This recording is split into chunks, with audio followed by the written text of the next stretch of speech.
Bonjour, je suis heureuse de vous retrouver pour cette nouvelle émission de Lumière intérieure. Et aujourd'hui, nous avons l'honneur et la joie de recevoir David Abiker. Bonjour David Abiker. Bonjour. Merci de nous rejoindre sur le plateau de KTO. Merci de m'inviter.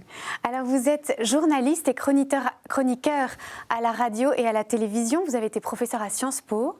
Vous vous présentez comme un DRH défroqué.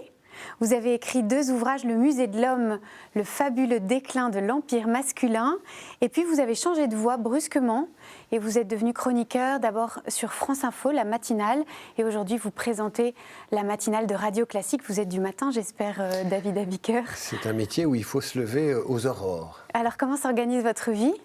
La vie d'un matinalier, en tout cas la mienne, c'est un réveil vers 4h, 4h30, parfois 5h moins quart si je suis paresseux. Et puis j'arrive à la radio vers 5h30, j'ai travaillé la veille évidemment. Et puis le matin, vous allez voir la une des journaux, voir les dernières dépêches, faire le tour des bureaux, sentir l'actualité. Et puis à 7h, c'est parti, vous donnez le sommaire de votre matinale. Et vous y êtes jusqu'à 9h avec des chroniqueurs, des invités. Et c'est comme ça du lundi au vendredi, de 7h à 9h sur Radio Classique. Donc c'est un métier sans repos, n'est-ce pas ? Si, il y a le repos du week-end. Oui, tout de même. Et puis c'est des horaires, particuliers. Parce que moi je travaille à la fin de l'après-midi la veille, et je vais travailler le matin, je vais partir vers 10h30, 11h, tout dépend. Donc vous travaillez mais à un autre moment. Et donc il y a des moments de la journée où les autres travaillent et la journée vous appartient. Vous êtes un peu décalé Oui, en horaire. on est décalé. Ouais. Et alors, je vous ai entendu dire que ce métier nécessitait beaucoup de politesse, que c'était une politesse, ce métier. Bah oui, parce que vous recevez beaucoup de gens et je crois qu'il faut mettre à l'aise les chroniqueurs, leur donner le sentiment qu'ils sont importants, et ils le sont. Oui. Et c'est pareil pour les invités, c'est pareil pour les présentateurs de journaux. Le matinalier, celui qui fait l'animation de ces 2 heures, c'est quelqu'un qui est responsable de la bonne ambiance dans le studio, du timing aussi, du tempo, du rythme. Et puis aussi, il doit faire en sorte que les gens se sentent attendus, écoutés, relancés, choyés d'une certaine façon. Alors vous maniez quand même aussi l'humour. Comment faire pour mettre les gens à l'aise tout en les mettant en boîte ? À Radio Classique, on n'a pas d'humoriste. Et je dois dire que c'est aussi une marque de fabrique. Ouais. Et donc, moi, je ne me transforme pas en comique. Hein. Ce n'est pas le principe. Je crois que les auditeurs n'aimeraient pas ça. Enfin, un peu de malice dans un échange avec... On a une séquence qui s'appelle Esprit libre avec des chroniqueurs. Il y a des moments où vous avez des éclats de rire. Quand vous débattez ou quand vous interrogez Luc Ferry, Franz-Olivier Gisbert, Nicolas Bétoux, Routel Krief, Cécile Cornudet des Échos, et puis Jean-Marie Colombani, Géraldine Vosner du Point.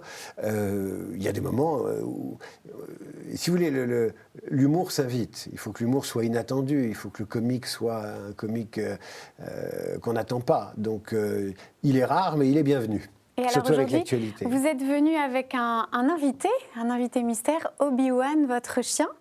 Vous m'avez demandé à KTO de venir avec mon chien et j'ai vu qu'effectivement c'était une rédaction et une télévision dog-friendly. Et donc il est venu et là il s'est déjà endormi. Oui, il n'a pas l'air... Non, il n'est pas fasciné par ce que je raconte et j'espère que vos téléspectateurs ne seront pas comme lui. Mais il est sourd, comme un pot, donc globalement... Et qu'est-ce qu'il représente pour vous ? Parce qu'on vous voit toujours avec lui. C'est une mascotte, c'est un compagnon et je crois que le chien... Ah bah ça y est, voilà, il voit qu'on parle de lui. On l'a réveillé. Le chien, c'est une solitude augmentée. Un homme est toujours seul, mais avec son chien, il est seul autrement. Et c'est une solitude plus heureuse. J'ai des souvenirs de balades dans la neige, à la montagne. J'avais sur les oreilles mes écouteurs, j'écoutais L'appel de la forêt de Jack London et j'avais mon chien avec moi. Et je profitais de la solitude et en même temps, je partageais ça avec lui. Donc c'est apaisant en quelque sorte. Le chien, oui, c'est un créateur de climat, un adoucisseur d'atmosphère, c'est un créateur de liens. Vous discutez avec des gens que vous n'auriez jamais rencontrés. Le chien est un excellent, un bon intermédiaire, un bon chaperon, un bon médiateur. Voilà, le mot est là. Et votre métier nécessite énormément de curiosité. Comment faites-vous pour toujours la cultiver ? En fait, c'est les invités, c'est les chroniqueurs qui la cultivent. Évidemment, il faut lire les journaux, il faut s'intéresser, il faut lire, etc. Mais le matinalier, par définition, quelqu'un qui réveille les gens dans une matinale généraliste d'information à la radio, C'est quelqu'un qui doit s'intéresser à la géopolitique, à l'économie, à la politique, à la musique, en ce qui concerne Radio Classique, parce qu'on nous écoute évidemment beaucoup et surtout pour la musique, aussi pour la matinale. Donc, on se nourrit aussi du travail des autres. Je parlais des chroniqueurs. On a Christian Macarian pour la géopolitique, David Barou pour l'économie, François Vidal, Étienne Lefebvre pour l'économie aussi. On a de la politique avec Guillaume Tabar, avec Marcelo Westfred. Je les cite tous parce qu'en fait, ils me nourrissent énormément de tout ce qu'ils savent et du travail qu'ils ont accompli la veille. Puis on a une nouvelle chronique depuis 2 ans de Karine Dijoux, qui est une professeure de lettres classiques qui vient parler de français. Alors ça passionne absolument les auditeurs. Vous savez, nos auditeurs adorent qu'on parle bien français. Ah oui. Et c'était votre rêve d'enfant, ce métier ? Pas du tout. Pas du tout. J'avais... Encore que, il y avait quand même un fantasme d'expression, parce que je me souviens qu'en 6e, j'avais un copain qui s'appelait Stanislas, et on avait un magnétophone, et on s'enregistrait en train de faire une émission. Alors ça va faire bondir vos auditeurs. Il avait trouvé un titre un peu rentre-dedans, ça s'appelait L'amour, le sexe et la table. On avait 10 ans, hein, donc on savait rien de ce qu'on racontait, mais on enregistrait, et on racontait comme ça des sottises, et on était très contents de nous. Et qu'on dit papa et maman du titre ? Je crois qu'ils n'ont jamais su, en fait. Ils n'ont jamais su. Il valait peut-être mieux pas. Et alors, ce qui est assez marrant, c'est que cette émission, on l'enregistrait, enfin, cette émission, ces élucubrations, on les enregistrait dans sa chambre et il était très éveillé, il s'intéressait beaucoup à la politique, moi pas du tout, mais il y avait un immense poster de Valéry Giscard d'Estaing dans sa chambre et on enregistrait devant cette émission qu'on n'a jamais fait écouter à personne, l'amour, le sexe et la table. C'était quand même une vocation. Pas vraiment, parce qu'en fait j'ai abandonné très vite l'ambition de faire de la radio. Vous l'avez dit, j'ai été DRH, et puis petit à petit, de fil en aiguille, ce serait trop long à résumer, mais il y a eu des écrits, il y a eu des livres, il y a eu des chroniques, et puis petit à petit, les choses se sont professionnalisées à partir de 2007, où j'ai quitté ma fonction de DRH pour aller à France Info, puis à Europe 1, puis à Radio Classique.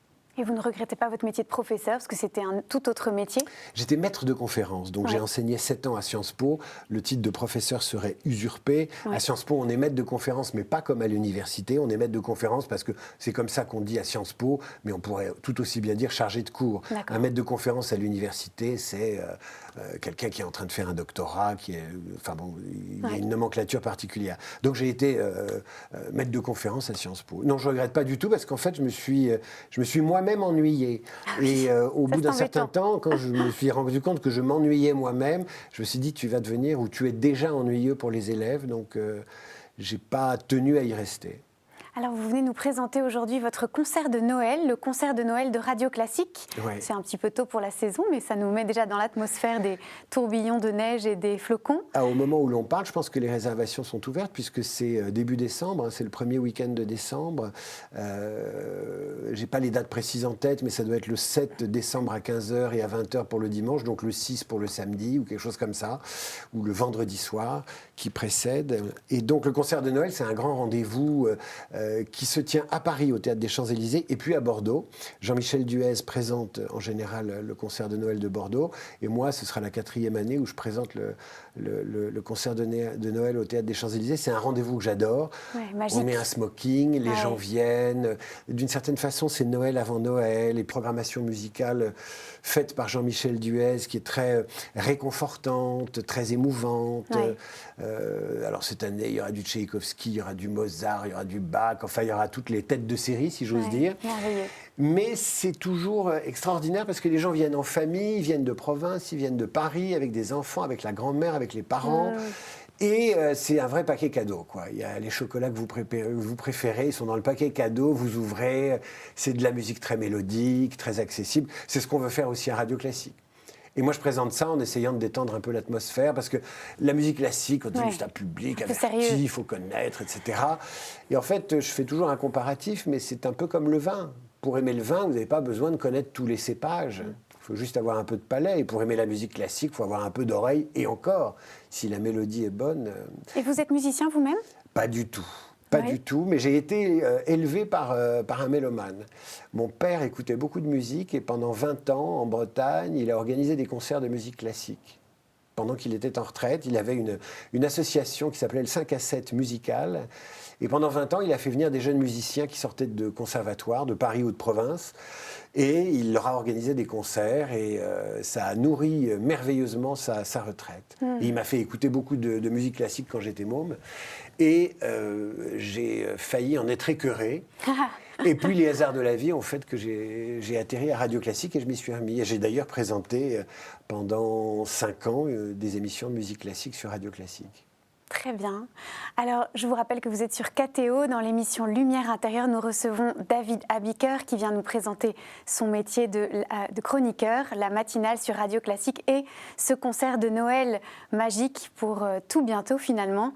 Et maintenant, nous allons passer à la seconde partie de l'émission qui est un peu particulière. Il paraît que vous partez. On vous laisse seul dans cette jolie pièce ou cette petite boîte, je ne sais pas. Et on vous donne 4 mots que vous allez commenter et éclairer à votre façon. Mais vous restez là par la voix quand même. Oui, je reste là par la voix, exactement. Alors, à tout à l'heure.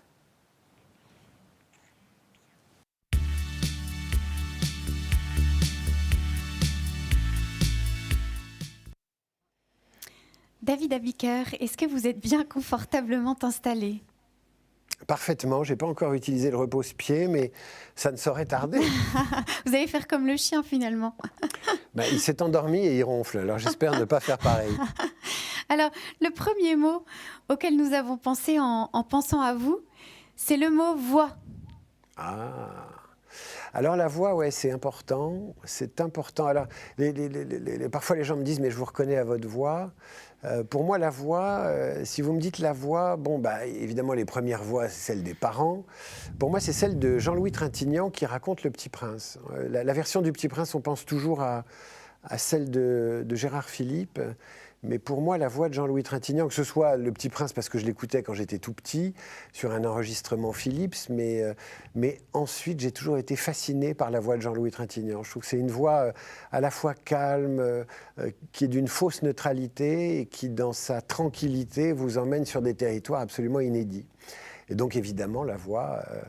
c'est quelque chose de très particulier. Et ensuite, quand on est mélomane, quand on aime la musique, on se met à aimer toutes les voix possibles. Et vous avez gardé la musique du Petit Prince ? Sur cet enregistrement, c'était un concerto de Mozart, un concerto pour piano. Je ne sais plus lequel, à vrai dire, soit le 21, soit le 23, je ne sais plus. Mais j'ai la musique en tête. Pour le texte du Petit Prince, je dois dire... J'ai un peu évolué, je dois dire. Je le connaissais par cœur enfant. Maintenant, je passerai à autre chose. Mais je retiens la voix de Jean-Louis Trintignant. Et alors, qu'est-ce que ça représente pour vous ? Parce que vous êtes quand même la voix qui accompagnait tant de gens au réveil le matin. Qu'est-ce que ça représente pour vous ? Comment vivez-vous cette sorte de responsabilité d'être la voix qui réveille les gens le matin ? Il y a d'abord une partie technique et puis il y a une partie plus émotionnelle, si vous voulez. La partie technique, c'est qu'il faut quand même se surveiller. Parfois, on peut être pris par l'émotion ou pris par l'agacement ou jouer une fausse colère. Et donc là, il faut se maîtriser parce que l'animateur d'une matinale, il doit être sinon neutre, sinon objectif, au moins rester calme. Nous, notre slogan à Radio Classique, c'est l'art de bien commencer la journée, et puis c'est l'harmonie. Donc, pas de buzz, pas d'énervement, pas de bon sang de bonsoir. Ça ne veut pas dire qu'on est rasoir, mais il faut emmener les gens. Et souvent, quand je rencontre des auditeurs, ils me disent « vous êtes la voix qui me réveille ». Et puis à côté de ça, il y a un attachement, on s'attache aux voix qu'on entend à la radio. Moi-même, j'ai entendu des voix, j'ai entendu des voix à la radio et ailleurs qui m'ont marqué. J'ai des souvenirs sur France Inter de Nicolas Poincaré, et puis d'autres voix. Celle de Domoran est tout à fait typique. Et puis il y en a plein d'autres. La voix de Pierre Desproges au tribunal des flagrants délires, c'était une voix. La voix de Jean-Pierre Elkabbach à Europe 1. Enfin, j'en oublie. Je préfère pas les énoncer parce qu'à chaque fois, on vexe des gens. On a une très belle voix à Radio Classique qui est la voix d'Élodie Fondacci qui raconte des histoires aux enfants notamment et qui fait la tranche de l'après-midi sur Radio Classique. Elle a une voix, c'est du cristal. Oui, c'est vrai. On la connaît bien aussi. Est-ce que vous croyez qu'il y a des pièges quand on est une voix pour les gens ? Des pièges ?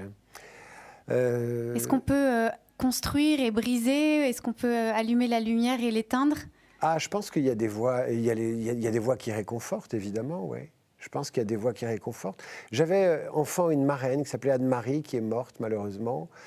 Et quand elle me racontait une histoire, mais j'étais comme sous tranquillisant. C'était incroyable. Elle avait un léger accent corse, mais très léger.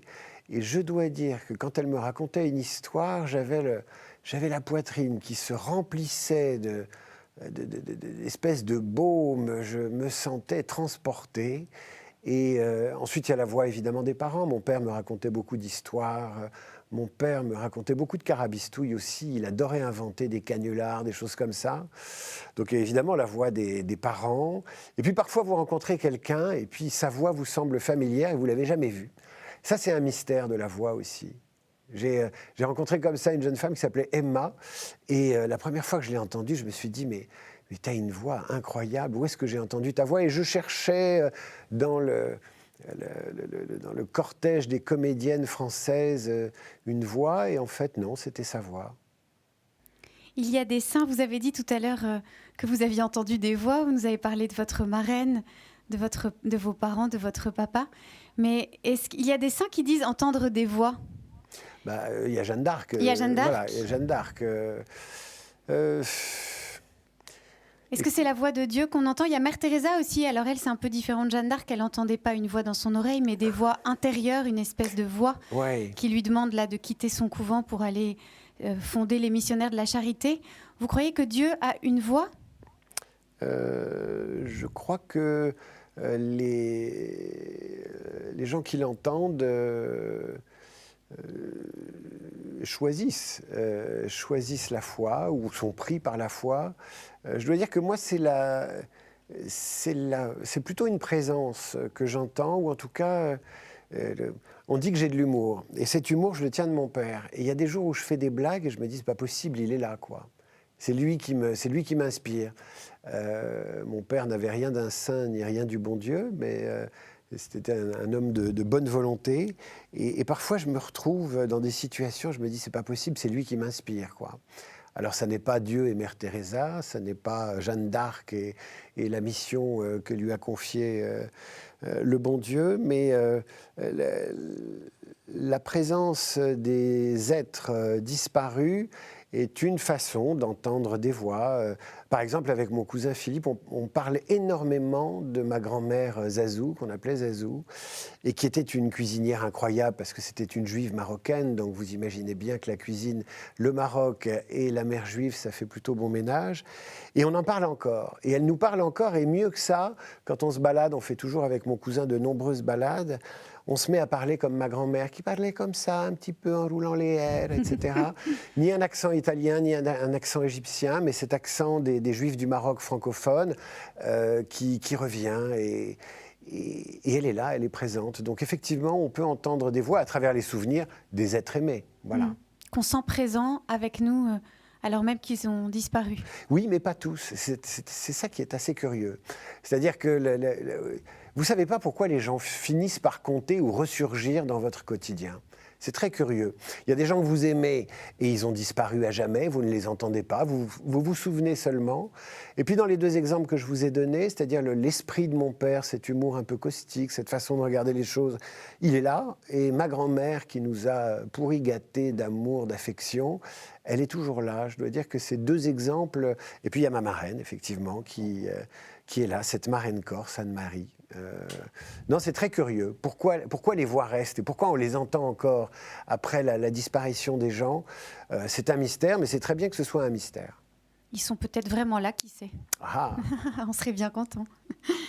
Alors peut-être qu'on va passer au second mot, si vous le voulez bien. David Abiker, je vous rappelle, nous sommes sur KTO et nous sommes dans l'émission Lumière intérieure et nous avons l'honneur de recevoir David Abiker, chroniqueur présentant la matinale sur Radio Classique. Et le second mot, c'est vin. Le vin. Ah la vache. Vous savez que j'y connais rien en vin. Mais il se trouve que l'année dernière, j'ai été admis dans la jurade de Saint-Émilion. Alors, il y a un rapport entre Radio Classique, le vin et moi. j'ai été admis dans la jurade de Saint-Émilion, alors on vous met une cape rouge, on vous fait défiler dans Saint-Émilion, il y a une cérémonie, enfin c'est vraiment une intronisation, une initiation. Un rite de passage. Voilà, c'est un rituel de passage et moi j'adore les rituels de passage. Que ce soit recevoir son képi d'officier, que ce soit pour certains être initié dans une loge maçonnique, que ce soit pour d'autres rejoindre les scouts, que ce soit devenir professeur d'université, que ce soit recevoir un diplôme, que ce soit devenir compagnon et devenir un artisan d'art, les rites de passage sont des choses dont on ne devrait pas se passer. Alors ensuite pour le vin, donc il y a eu cette intronisation et puis Radio Classique appartient à un groupe qui s'appelle LVMH et qui est évidemment très proche de la vigne et des métiers du vin et qui a toujours été dirigé, depuis que je la connais en tout cas, par des gens qui sont des fines gueules, que ce soit Bertrand d'Hermoncourt aujourd'hui, Hervé Gattegno qui dirige la rédaction et Bertrand d'Hermoncourt qui est le directeur de Radio Classique ou même Pierre Louette, ce sont de très grands, Pierre Louette qui est le président de la radio, ce sont de très grands amateurs de vin. Et d'ailleurs, quand ils m'invitent à déjeuner, ils choisissent toujours l'endroit, certes en fonction de la carte, mais surtout, ils font attention à ce qu'on va boire. Et je trouve ça intéressant. Je trouve que c'est intéressant de travailler avec des gens qui n'oublient pas les plaisirs de la vie. Vous savez que le travail a pris énormément d'importance dans la vie des uns et des autres sous nos cieux, même si la nouvelle génération est un peu plus distanciée vis-à-vis du travail, parfois un peu trop. Mais les gens qui arrivent à mêler le plaisir au travail, je trouve que c'est intéressant. Donc le vin en fait partie, avec modération ou pas d'ailleurs, parce qu'un peu d'ivresse quand même, c'est pas mal. Vous allez avoir un avertissement de l'ARCOM à cause de moi. Donc pour vous, le vin, c'est la communion, la joie? C'est la communion entre les êtres, ouais. Je trouve qu'il ne faut pas boire seul, je trouverais ça encore que. Quand on a bien travaillé, fini un bon texte, je fais des chroniques aux Parisiens, j'écris, si j'écris le soir et que j'ai terminé, que je suis content de mon texte, je vais me servir un coup de blanc ou un coup de rouge. Chez moi, il y a un côté assez judéo-chrétien qui est « je fais un effort, je me récompense », mais je ne me récompense jamais avant de faire un effort. C'est bizarre, hein? Donc le vin peut aussi procurer la joie, comme on l'a dit, mais aussi la tristesse. On noie son chagrin dans l'alcool, non? Non, ça, c'est pas mon truc. Moi, je noie mon chagrin dans le chagrin. Vous noyez votre chagrin dans le... Ceci dit, j'aime pas le chagrin, j'aime pas la douleur, j'aime pas l'angoisse. On peut devenir trop familier de la douleur, de l'angoisse, du chagrin, de la dépression, et je les fuis. Je les fuis. Pour moi, une journée doit toujours contenir un moment d'espoir, d'espérance, d'envie, de joie. Ne serait-ce que de rentrer du bureau à pied, pour moi, c'est un plaisir quotidien. Y aller à pied est moins un plaisir, mais je m'y astreins. Mais je rentre toujours avec beaucoup de bonheur à pied de Radio Classique jusque chez moi. Et donc le vin, non, le vin n'est pas... si un jour je suis triste au point de me servir un verre de vin, ça veut dire que quelque chose ne va vraiment pas. Et je me méfierais. Et qu'est-ce qui vous fait traverser les moments difficiles? Qu'est-ce qui ressource votre existence, David Abiker? Le chien qui est dans ce studio, mais avant le chien, ma femme, qui est une compagne de 28 ans, et mes filles, évidemment, et puis mes proches. Je pense que vraiment, ce qui aide à traverser l'existence, c'est vraiment les gens qu'on aime et qui vous aiment. Et ça ne nous déçoit pas? On est rarement déçu. Moi, je me méfie beaucoup des gens qui disent « Ah, un tel m'a déçu tous les 3 jours. » Je me méfie de ça. Je me méfie des gens qui sont trop expansifs ou qui crient immédiatement à la méchanceté du monde. Je trouve que je pense que les gens ne sont pas vilains, ils ne sont pas méchants. Je vous donne un exemple. Moi, j'ai eu un cancer et je lisais partout, mon Dieu, quand vous avez un cancer, cachez-le. Quand vous l'annoncez au bureau ou ailleurs, les gens vous tournent le dos. Enfin, c'est le contraire. Les gens sont bons, il y a beaucoup de bonté. Donc, je ne crois pas à la méchanceté du monde. Le monde est dur, évidemment, mais je crois que les êtres humains sont beaucoup plus gentils et avenant qu'on ne veut bien le dire. Simplement, il y a les réseaux sociaux, simplement, il y a la médiatisation du malheur, des émotions négatives, des passions tristes.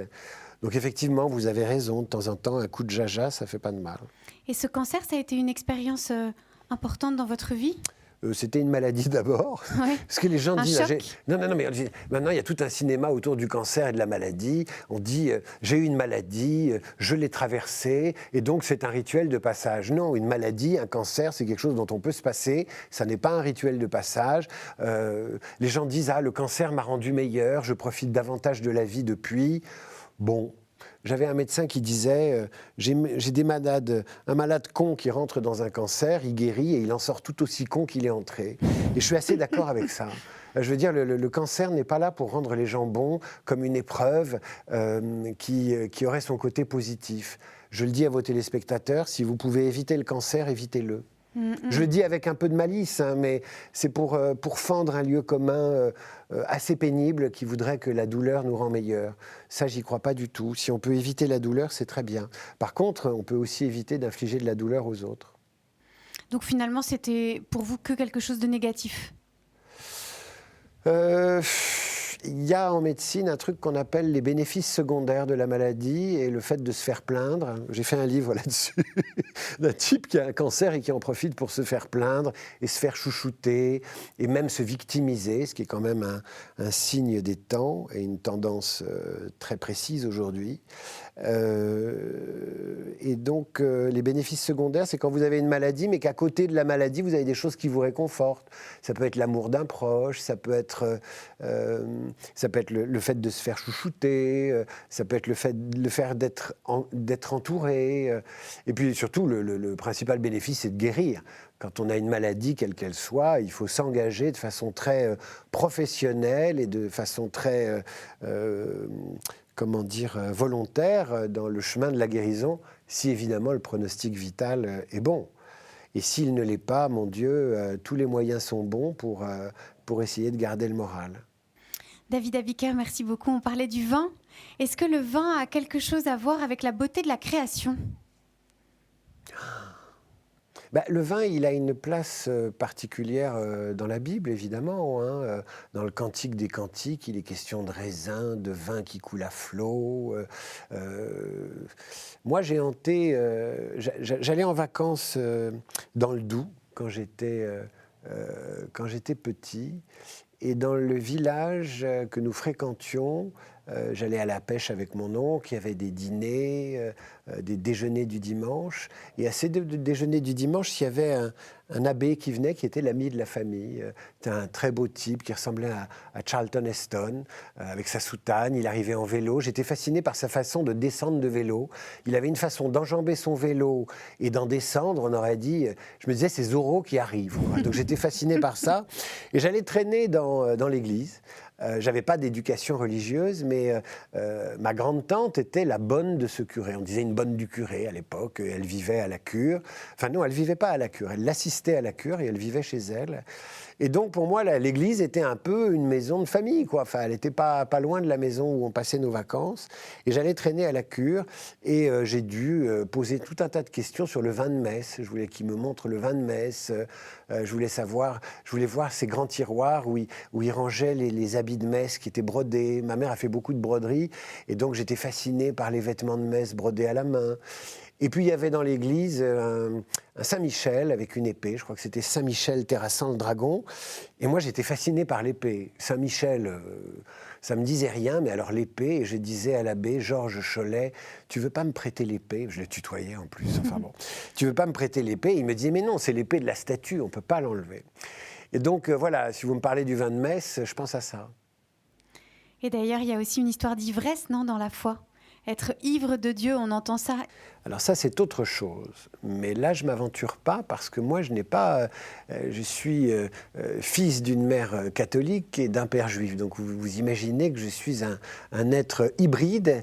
Et mon rapport à la religion est un rapport sensuel et un rapport lié au souvenir. Donc la religion, pour moi, n'est que Madeleine de Proust, si vous voulez. C'est le Shabbat chez ma grand-mère avec tous les parfums de cuisine. C'est le plus jeune fils de ma grand-mère, donc mon oncle exemple, Dan, qui était très religieux à l'époque et qui a fait son alia, qui est parti en Israël, et que j'entendais marmonner à table, et j'essayais de le faire rire pendant sa prière parce que je comprenais rien, et il se marrait, et il continuait en même temps sa prière à voix basse, et puis en même temps, c'est ce curé et cette tante qui était sa domestique ou son assistante à la cure, c'est ces souvenirs-là, c'est ma mère qui a brodé beaucoup de choses, beaucoup de vierges à l'enfant, elle a brodé des choses comme ça, sans être elle-même très prise par la foi. Mais je suis un pur produit des mariages mixtes et de cette foi qui en France se retire un peu comme la mer, mais qui reflue, qui revient. Voilà ce que je peux vous dire. Alors sur l'ivresse de la foi, je me méfie toujours de l'ivresse de la foi quand elle dérive vers le fanatisme, quel qu'il soit. Là-dessus, je fais attention. Mais en vérité, j'ai toujours plutôt eu du bonheur à me retrouver avec des gens de foi. Que ce soit des prêtres, des imams, des rabbins. Je dois dire que c'est en général des gens que j'apprécie. Et qu'est-ce qui vous plaît chez eux ? L'humour. L'humour et la façon d'aborder l'être humain. Eh bien, ça nous permet de passer au troisième mot. Et ce mot, David Abiker, c'est lumière. Ah, on est entouré de lumière sur ce plateau. Que voulez-vous que je vous dise sur la lumière ? Qu'est-ce qui est une lumière pour vous ? Ce qui est une lumière ce qui me vient spontanément, c'est la beauté de la lumière vers 18h en ce moment dans ma maison de campagne. J'ai une maison de campagne pas loin de Paris et je dois dire qu'à 18h, il y a une lumière un peu rasante maintenant qui couvre les murs et les arbres d'or et ma foi, c'est un cadeau, c'est un vrai cadeau. C'est pas mal en vieillissant. Vieillir n'a que des désavantages, mais on profite mieux des instants et de l'instant présent. Ça, c'est formidable. Et je dois dire que cette lumière-là, je ne sais pas si c'est une lumière divine, mais c'est une lumière qui fait du bien au cœur. Et c'est bien de la partager. Souvent, quand cette lumière arrive, je dis à mon épouse, « Oh là là, qu'est-ce qu'on a de la chance d'être là !» Est-ce qu'il y a des parts de doute et d'obscurité dans votre vie ? Ah bah oui, je suis hypocondriaque, donc si vous voulez, pour moi, les ténèbres, c'est la maladie. Ça s'est d'ailleurs confirmé à la mort de mon père, qui est mort d'un cancer, et ça a réactualisé pas mal de souvenirs de mon cancer à moi, donc je me suis mis à avoir très peur de la maladie, et puis ça passe. Le travail et puis des habitudes régulières, et puis une vie à peu près saine, je dis bien à peu près saine, ça permet de dissiper les ténèbres et le cafard. Mais je vous ai dit, moi je rue dès qu'il y a, vous savez, en bande dessinée, il y a toujours des personnages qui sont poursuivis par un nuage noir avec des éclairs. Dès que ce nuage arrive, il faut absolument que je m'en défasse. Donc en général, je vais marcher. Et la marche en forêt produit une méditation et permet de retrouver des lumières tout à fait particulières. Cet hiver, j'ai fait des balades en forêt avec des lumières d'hiver absolument exceptionnelles.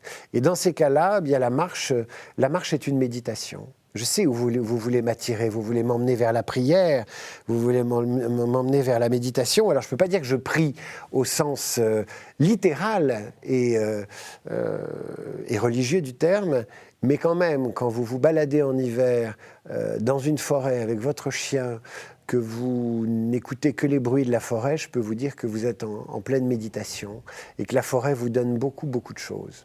Et pour vous, ce serait... J'y pensais pas, vous voyez, mais c'est vous qui m'avez donné l'idée maintenant. Ouais. Et pour vous, ce serait quoi, prier, du coup ? Prier, je vous le dis, c'est marcher en forêt et se laisser pénétrer et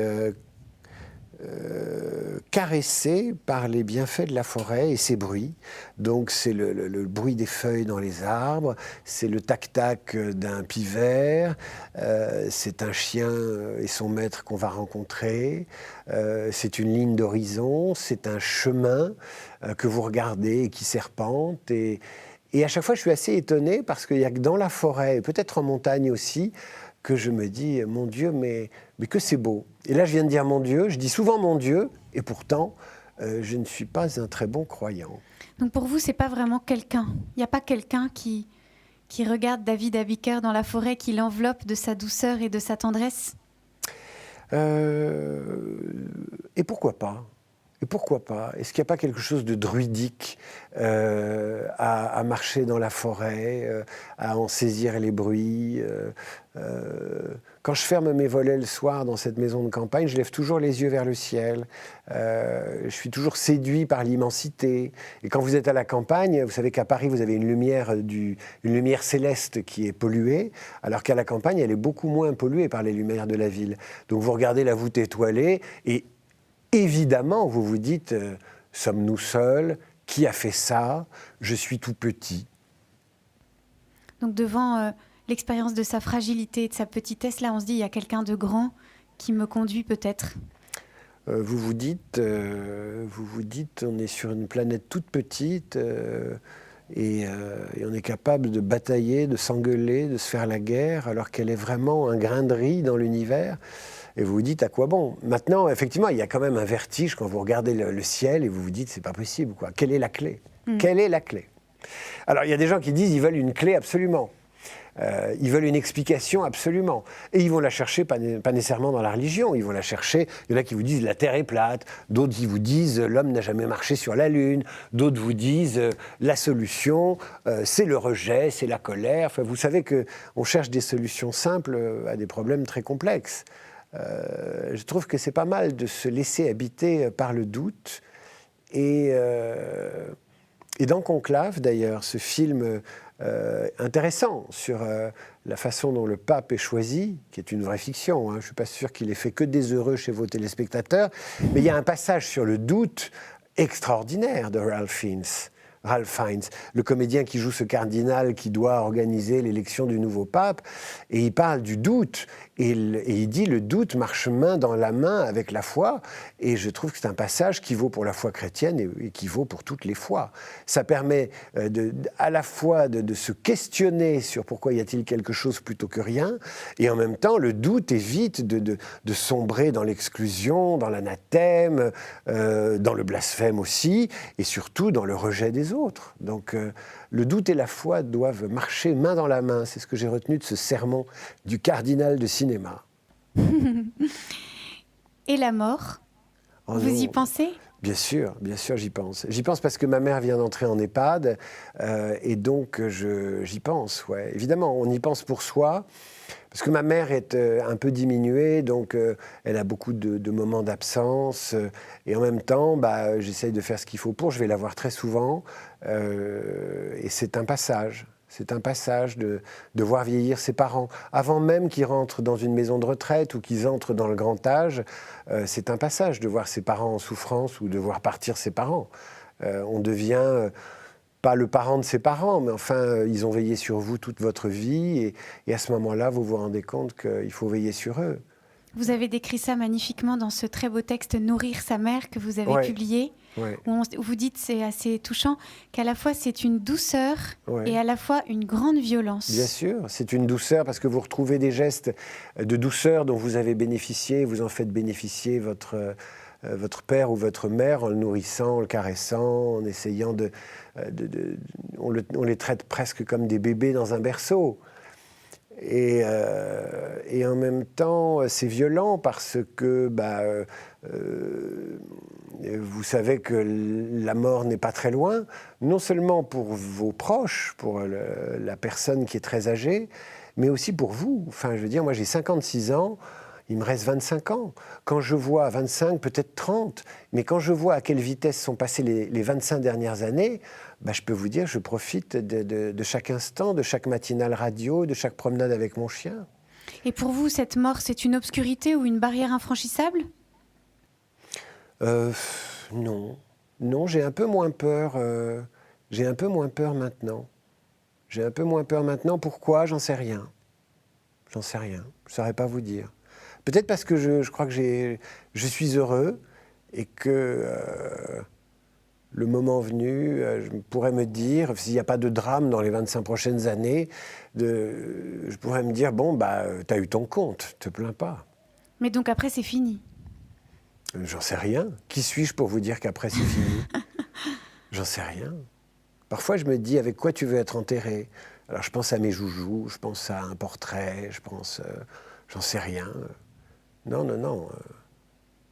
je ne saurais pas dire après c'est terminé. Parfois, dans un accès de dépit, je dis bon, nous venons de la poussière, nous retournerons poussière. Ou parfois, pour faire râler ma femme, je dis je suis aujourd'hui un vieil homme au soir de sa vie, je fais du théâtre, etc. Enfin, on est tous un peu tétanisés et très curieux de savoir s'il y a quelque chose après. Mais avant la mort, il y a quand même ces gens qui travaillent dans des établissements pour personnes âgées et dont la bonté est absolument bouleversante. Contrairement à beaucoup de choses qu'on raconte, moi je suis absolument fasciné que des gens qui n'ont aucun lien de parenté avec des personnes âgées qu'il faut laver, nourrir, rassurer, auxquelles il faut parler, qu'il faut changer, aient une bonté que je vois, que j'ai vu. Ma mère était dans une résidence senior et maintenant elle est dans cet établissement d'hébergement pour personnes dépendantes.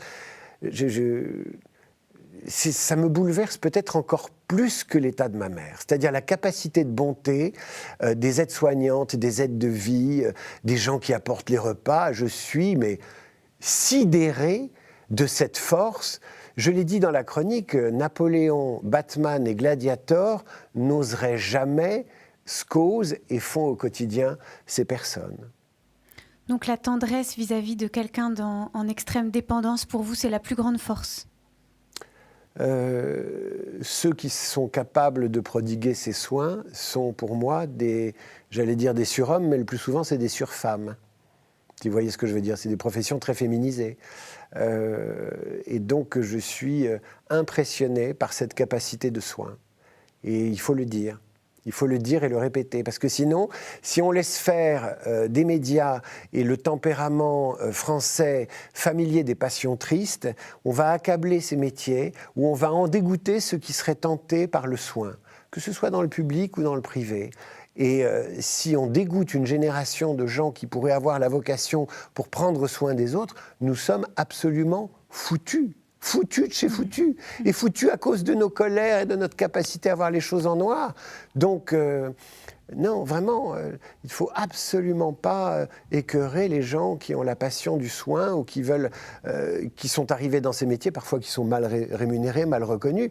Mais il faut absolument, au moins pour les proches des patients, pour les proches des parents qui sont dans ces établissements, ne pas se comporter comme des clients, mais se comporter comme des partenaires.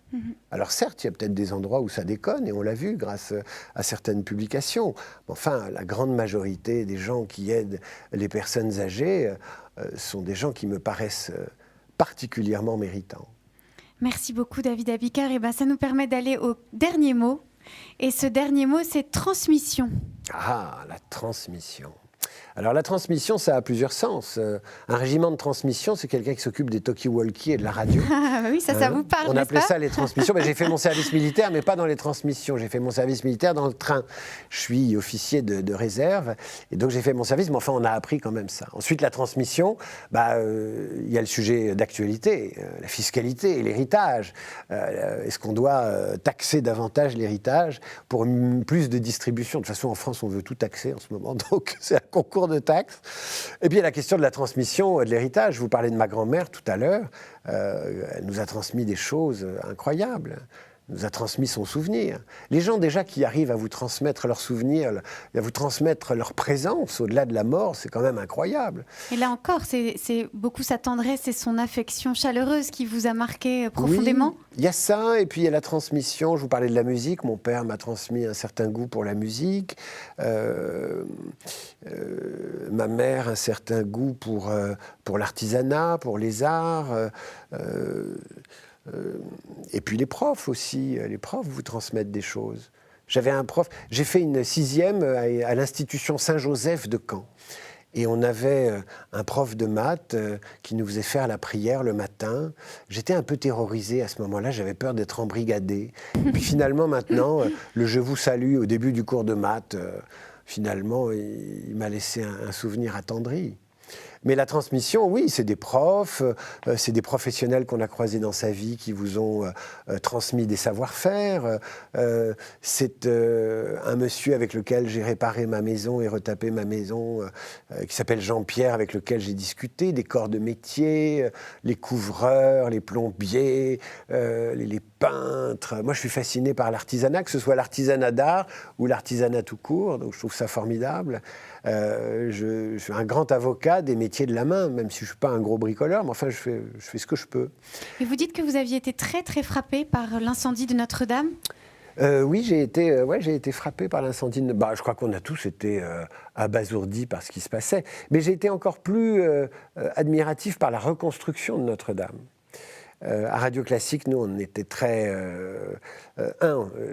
les orgues, on a été très inquiets pour les orgues de Notre-Dame, donc on a invité en 2 ans à 2 reprises les organistes de Notre-Dame. Et puis, évidemment, le groupe LVMH et Bernard Arnault, à titre personnel, ont aidé à la reconstruction. Donc, quand vous êtes dans une société qui aime la musique, qui aime la musique sacrée, et qui a participé à une partie du financement de cette reconstruction, qui a associé évidemment beaucoup de générosité, vous êtes partie prenante. Mais l'artisanat d'art, pour moi, s'est exprimé à travers cette reconstruction. Et je dois dire que je suis admiratif des artisans qui se sont relayés assez vite, d'ailleurs, très vite, pour relever ce défi des 5 ans qui avait été lancé par le président de la République. Ça, c'est quelque chose, on peut être de droite, de gauche, du centre, tout ce que vous voulez. C'était magnifique, mais c'est vrai, c'était magnifique. Je dois dire qu'à l'actif du président Emmanuel Macron, le volontarisme affiché pour la reconstruction de Notre-Dame est quelque chose qui restera.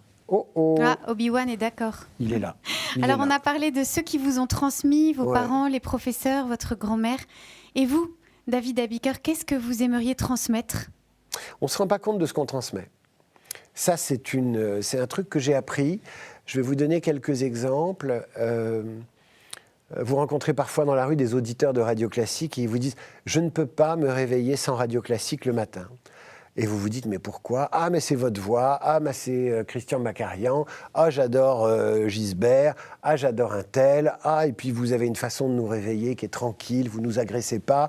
Donc, on transmet des choses, des bonnes ondes, si j'ose dire, puisqu'on fait de la radio, qu'on ne soupçonne pas. On est toujours surpris que quelqu'un vous dise, ah, votre voix, machin. Bon. Ça, c'est la première chose. Ensuite, à chaque fois qu'on veut transmettre dans un cours, on ne sait pas ce que va retenir un élève. Moi, c'est la rançon de quelques années d'enseignement. On ne sait pas ce que retiennent les élèves. Moi, j'ai des gens qui sont venus me voir en disant « Vous m'avez fait passer une soutenance de stage, je m'en souviendrai toujours, mais vous avez dit un truc et ça m'a poursuivi toute ma vie et j'y pense encore. Ou vous m'avez donné un bon conseil, vous m'avez permis de faire ceci. » Parce que j'ai travaillé à Sciences Po, donc j'étais à la fois responsable pédagogique et un peu prof.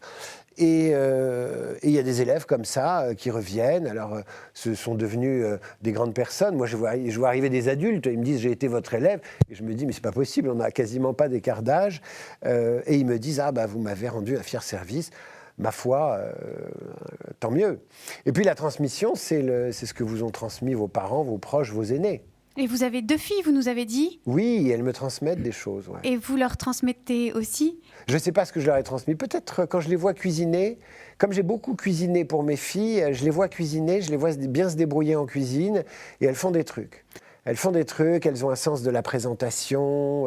La cadette fait des apéros incroyables et l'aînée a un sens des saveurs absolument dingue. Et elles ont des prénoms bibliques aussi, non ? Oui, mais je ne les donnerai pas à l'antenne. Je ne les donnerai pas à l'antenne, mais il y en a un qui veut dire... Alors, je vous donnerai leur sens en hébreu, ou en tout cas leur étymologie. Il y en a un qui veut dire aimer de Dieu, et l'autre... Dieu guérit. Il y a Dieu guérit et la joie qui vient de Dieu, ou quelque chose comme ça. Bon, ensuite... Chacun fera son marché. Mais on ne sait pas ce qu'on transmet à ses enfants. Merci beaucoup. Vous revenez. Oui, je reviens.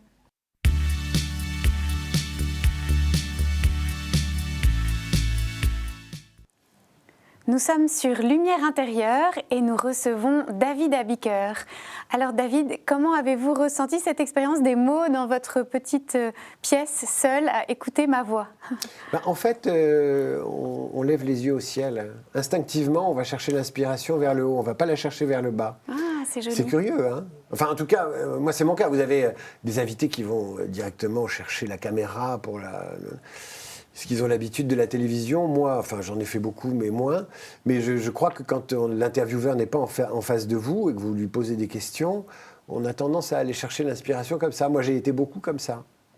Et elle est venue, l'inspiration ? C'est aux téléspectateurs de le dire. C'est pas moi qui vais dire si j'ai dit des choses intéressantes. Mais en tout cas, de toute façon, quand les gens parlent d'eux, ils sont toujours contents. Donc, si vous pouviez inviter 66 millions de Français, je pense qu'ils seraient ravis pour pouvoir... Est-ce qu'il y a un mot que vous avez aimé particulièrement ou qui vous a dérouté au contraire ? Le mot vin. Je ne m'attendais pas à ce que vous alliez me chercher sur le vin, mais on trouve toujours des choses à dire. J'ai été étonné que vous ne me ressortiez pas la vocation de prêtre que j'ai eue vers 11-12 ans. Alors, vous avez envie de nous en parler maintenant ? Je trouve qu'elle est drôle, parce que en vérité, en 78 sort un film qui s'appelle Superman, avec Christopher Reeve, qui était un acteur, très bel acteur, parfait pour jouer Superman. Et puis, entre deux Superman, parce qu'il en a fait 4 ou 5, il a joué dans un film qui s'appelait Monsignor, où il jouait un homme un prêtre en soutane, mais qui maniait de l'argent, avait des relations avec la mafia, roulait en voiture de sport. Et je pense qu'en c'est ça qui vous a attiré. Qu'en plus d'être prêtre, il avait une maîtresse. Donc autant vous dire... Et c'était Superman pour moi. Je me dis, mais si Superman est capable de porter la soutane, de rouler en Ferrari, de fricoter avec la mafia, d'être en rapport avec le bon Dieu, et en plus d'avoir des conquêtes féminines, ce métier est fait pour moi. Et donc, pendant quelques semaines, je me suis dit, je serai cardinal ou quelque chose comme ça. Tout de suite cardinal, le top. Non, derrière ça, il y a, le vêtement liturgique. Moi, j'ai une mère brodeuse. Ouais. Je vous ai dit que dans la famille, il y avait un prêtre. Ouais. Et je dois dire que les étoffes, le satin, la soie, les vêtements très travaillés, brodés à la main, c'est quelque chose auquel je suis très sensible. Et donc, je regarde toujours. J'ai des broderies de ma mère à la maison,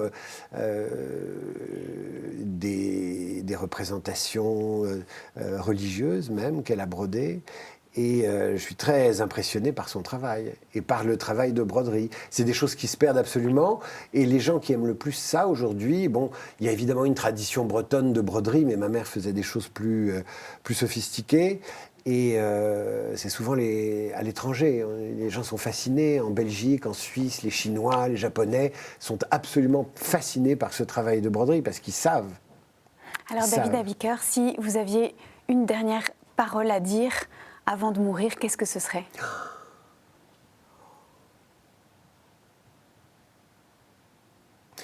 Je dirais vivement la lumière. Je dirais ça parce que on s'imagine toujours qu'on va être mis au tombeau, mais qu'on va voir l'obscurité dans le tombeau, alors qu'on est mort.